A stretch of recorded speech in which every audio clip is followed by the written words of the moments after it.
Hello chess friends and welcome to Jozarov chess channel and welcome back to the exciting World Chess Championship match between the current world champion Ding Liren from China and the World Chess Championship challenger Gukesh from India. We're now in the round 5 of this epic chess event, and so far the result is equal. We had one winning game by Ding and also one winning game by Gukesh. The other games ended with a draw. Today, Gukesh again played with the white pieces, which gave me hope that this could be an exciting one, because the exciting games actually happened when Gukesh played with the white pieces. I think when Ding played with white, the games that ended with a draw were really solid from both sides. They were pretty equalish.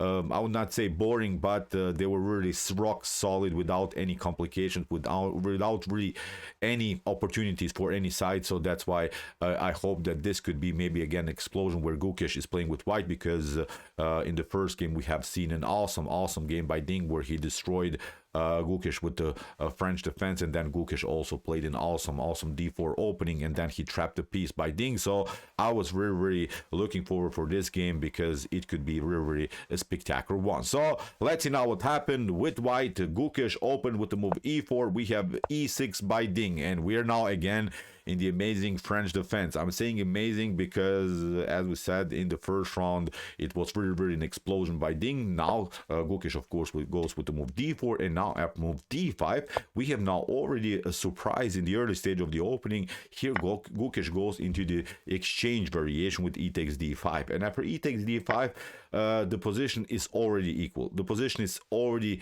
very simplified. Most of the games in the exchange variation of the French defense are ending with a draw because of the symmetry. The symmetry is a huge problem when it comes to aggressive chess. We see here that the pawn structure in the center is static, so it's really not easy to complicate things too much in the early stage of the game. Here Gukesh goes of course with the move knight to f3. We have knight to f6, and now after bishop to d3 Ding plays the first, I would say, really aggressive move.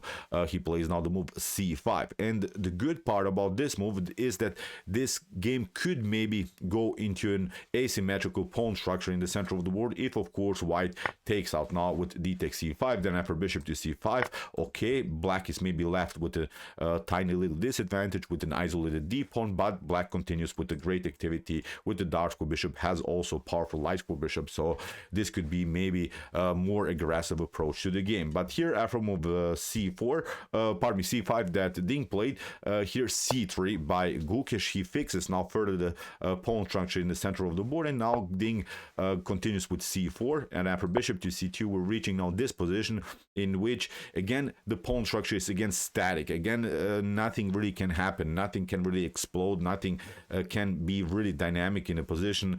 Look at this pawn structure is fixed. You can really not do so much.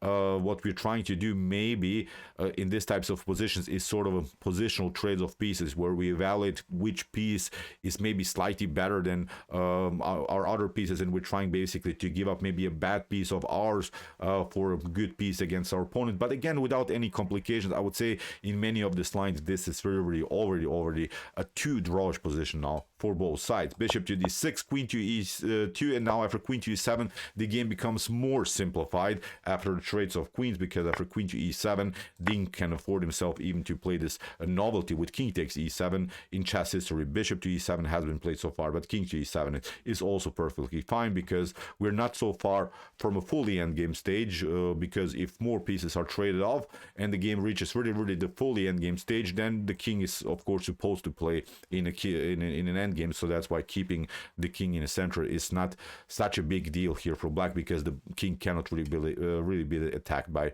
any white activity. Here the Gukesh is trying of course somehow to play rook to e1 to put more pressure against the king, but of course Ding competes simply with rook to e8 and puts now the rook on the e file. We have now this idea, and now again the game becomes more and more simplified. So both players really didn't risk anything in this game. After king to e8, bishop to g5, a tiny little here positional idea by Gukesh to maybe somehow play bishop to f6, mess up the pawn structure here, create maybe a weakness, but of course Ding is not allowing that. Plays now a calm knight to d7, and after knight from b to d2, I would say 0.0 relation here, completely equalish position. And as I mentioned, the only way that you could maybe get some kind of an advantage is by positional trades of pieces. What I mean about this, white, for instance, would love to get this position where maybe the dark square bishops are off the board. So in this pawn structure, what we're trying to do is maybe to get rid of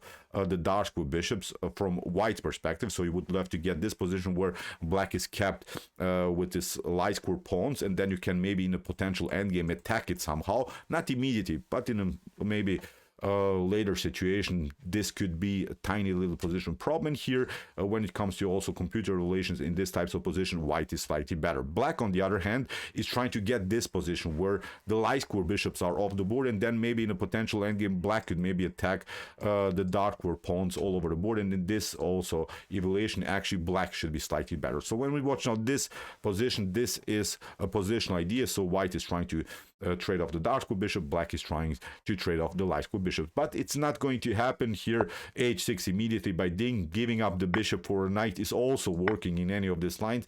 So it's really hard to find any complications now in this position. The game is so simplified. After h6, Gukesh tries bishop to h4, knight to h5 with the preparation to play the move g5, and now a rook to e8. Now a new attack here by Gukesh, king to f8, perfectly fine, and now g4. A very aggressive move by Gukesh. At least he's trying somehow to complicate things, although I'm more of a fan of this line, maybe with knight to f1. For instance, if g5 happens, then you have still the control of the g3 square in a potential line. I don't know, knight to g3, knight takes g3, bishop to g3, and h takes g3. White would actually reach this position that we have talked about, that you want to reach this position when only the light square bishops are on the board. But even in this line, again, the evaluation is 0.0, so I think in top grandmaster level no one can win this game. So that's why here after king to f8, g4, Ding tried to play aggressively with knight to f4, bishop to g3, and now good move by Ding, knight to b6, liberating now the long diagonal for the light square bishop. Gukesh of course advances the pawn, h takes g5, knight to g5, and maybe white has a tiny little problem with this two isolated pawns on the f and the h file.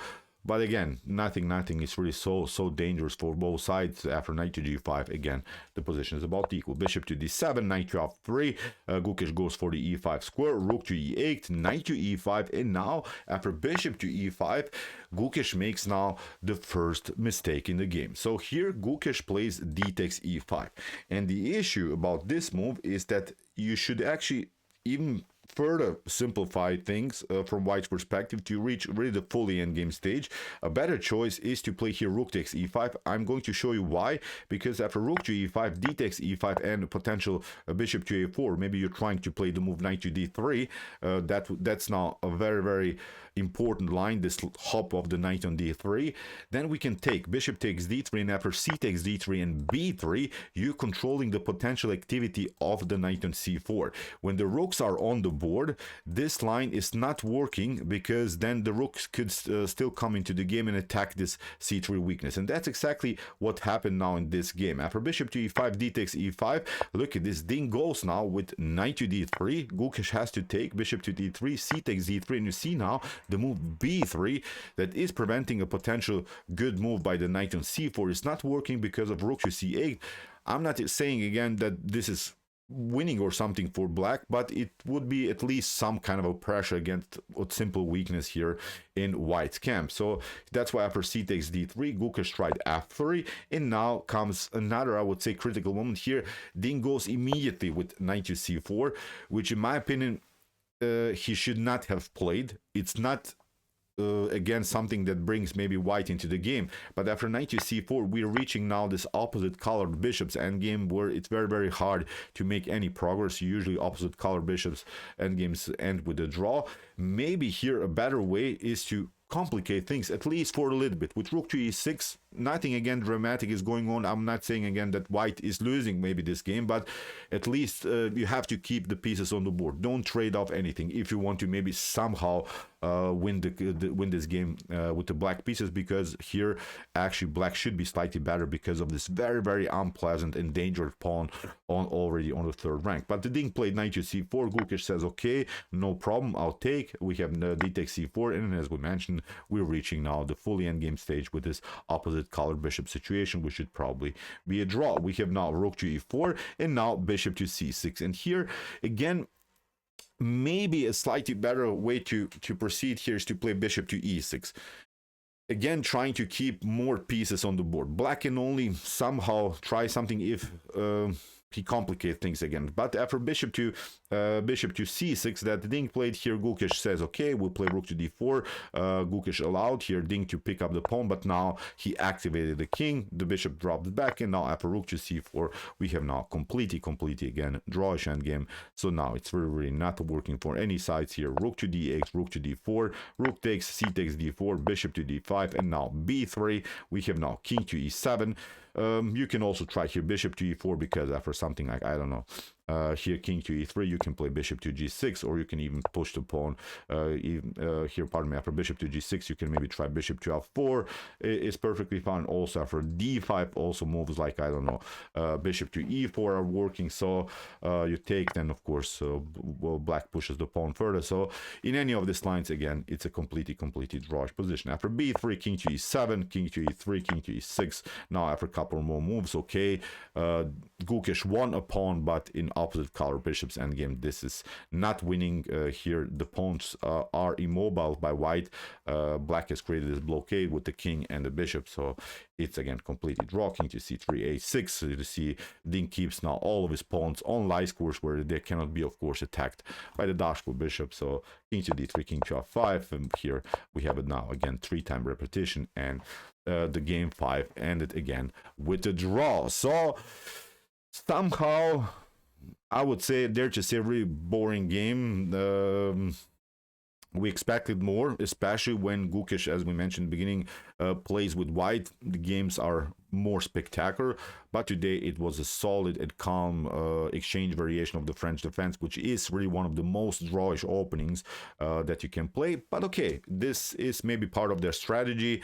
No one wants to complicate things now in a very critical moment of the match. So far it's a fair result, I would say. One great game by Ding, one great game by Gukesh, and 3 rock solid draws. So far we have a really an amazing match between these two top grandmasters. So okay, if you want to see some other beautiful games from this World Chess Championship match that we have analyzed here on my channel, here are some links of some videos, and if you like this content, hit the subscribe button. See you soon with some more videos, and what do we say in the end? Chess is the best, of course.